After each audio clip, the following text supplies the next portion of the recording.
ஜாதி, மதம், இனவெறுப்பு இதெல்லாம் உள்ளடக்கியது தாங்க பாலிடிக்ஸ். இது நம்ம ஊர் பாலிடிக்ஸுக்கும் பொருந்தும், இன்டர்நேஷ்னல் பாலிடிக்ஸுக்கும் பொருந்தும். இதெல்லாம் மையமாக வச்சு தான் இன்றைக்கி நம்ம ஒரு கதை சொல்ல போகிறோம். இது உண்மையிலே நடக்க போகிற இன்டர்நேஷ்னல் பாலிடிக்ஸ் பற்றியான ஒரு கதை. இஸ்ரேலில் என்னதான் நடக்குது? இஸ்ரேலோட புனித தலம் கட்ட போகிறாங்களா? 3rd temple. ரெட் ஐஃபர் வந்துருச்சா? வாங்க இந்த வீடியோவை சுவாரஸ்யமாக கொண்டு போகிறேன். இந்த வீடியோவை மறக்காமல் பாருங்கள். வாழ்க்கையை கொண்டாடுங்கள், ஆனால் கவனம் சிதறாமல் விழிப்புடன் இருங்கள். வணக்கம், நான் உங்கள் நண்பன் தமிழ்ச்செல்வன். இது உங்கள் கிங்ஸ்டன் வாய்ஸ் சேனல். நான் முன்னாடியே சொன்ன மாதிரி தாங்க இந்த வீடியோ இன்டர்நேஷ்னல் பாலிடிக்ஸ் பற்றி தாங்க. எனக்கு ரொம்ப நாளாக ஒரு டவுட் இருக்குங்க.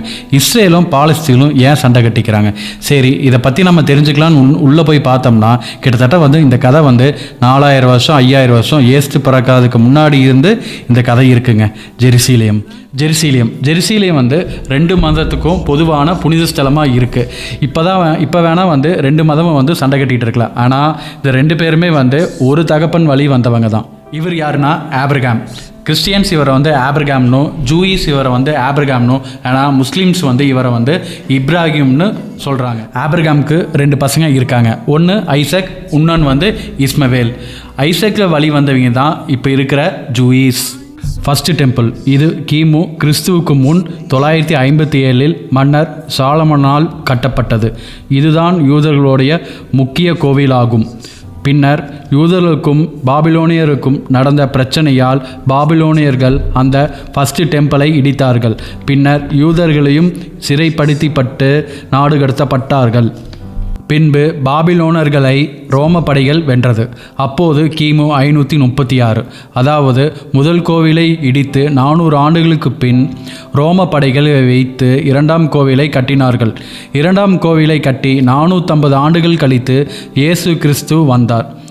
இயேசுவை யூத மத குருக்கள் ரோம அரசிடம் பல புகார்களை கொடுத்து இயேசுவையும் கொன்றார்கள்.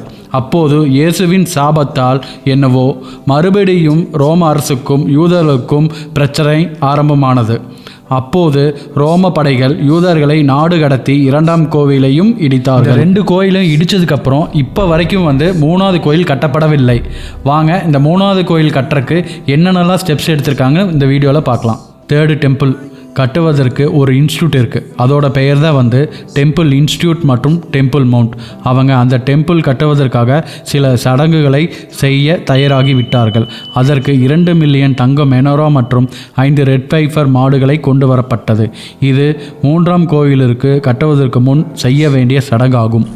இந்த 5 ரெட் பைஃபர் மாடுகள் கொண்டு வரப்பட்டதை காசாவின் அமாஸ் அமைப்பு தலைவர் அபு உபைதா அவர்கள் 100வது நாள் போராட்டத்தில் கூட சொல்லியிருப்பார். அவர் என்ன சொல்லியிருப்பார் என்றால், இந்த சடங்கு 3ஆம் கோயில் கட்டுவதற்கான முன் ஏற்பாடுதான், அதற்காகத்தான் நாங்கள் போரில் குதித்தோம் என்று சொல்லியிருப்பார். இந்த ரெட் ஐஃபர் மாடுகளை அவர்கள் பலி கொடுத்து அதன் சாம்பலை அந்த கோவில் கட்டும் பகுதியில் சுற்றி தெளித்து 3ஆம் கோயிலை கட்ட வேண்டுமாம். அதற்கான பயிற்சி சடங்குகள் ஜூலையில் இந்த வருடம் பண்ணி முடிச்சிட்டாங்களாம்.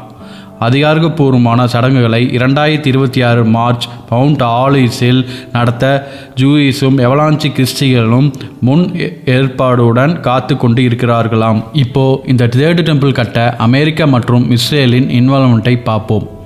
இஸ்ரேல் கரண்ட் எம்பி இஸ்குவா பின்ட்ரிஸ் டைரக்டாகவே அல் அலெக்சா மாஸ்கை அகற்றி 3ஆம் கோயிலை கட்ட வேண்டும் என பேசியிருக்காரு. பின்பு முன்னாள் அமைச்சர் housing of ministry and construction Yuri அசேல் என்ன சொல்லியிருக்காருன்னா, அல் அலெக்சா மாஸ்கை ரீப்ளேஸ் பண்ணி 3rd டெம்பிளை கட்டியே ஆக வேண்டும் என்றும் சொல்லியிருக்காரு. முன்னாள் அமைச்சர் மட்டும் சொல்லிங்க. Current minister of national security temple மவுண்ட்டை விசிட் பண்ணி அங்கே ப்ரேயர் பண்ணுறதுக்கு ஜூயிஸ்க்கு அலோவ் பண்ணுங்கன்னு சொல்லி நேரிலே போய் சொல்லியிருக்காராம். இது 3rd டெம்பிளுக்கு ஒரு ஹிண்ட் மாதிரி தெரியுது. ஆனால் இஸ்ரேல் பிரைம் மினிஸ்டர் ஓப்பனாக சொன்னதில்லை. ஆனால் லெஃப்ட் விங் பொலிட்டீஷியன் மற்றும் எதிர்க்கட்சிகள் என்ன சொல்கிறாங்கன்னா, இந்த 3rd டெம்பிளை கட்டினா பெரிய பிரச்சனை வரும், போர் அதிகமாகும், பதற்றோட மக்களும் இருப்பாங்க. அதனால் இந்த கோயிலை கட்டுறதுக்கு எதிர்ப்பு தெரிவிச்சிருக்காங்க. இப்போது அமெரிக்காவோட இன்வால்வ்மெண்ட் பற்றி பார்ப்போம்.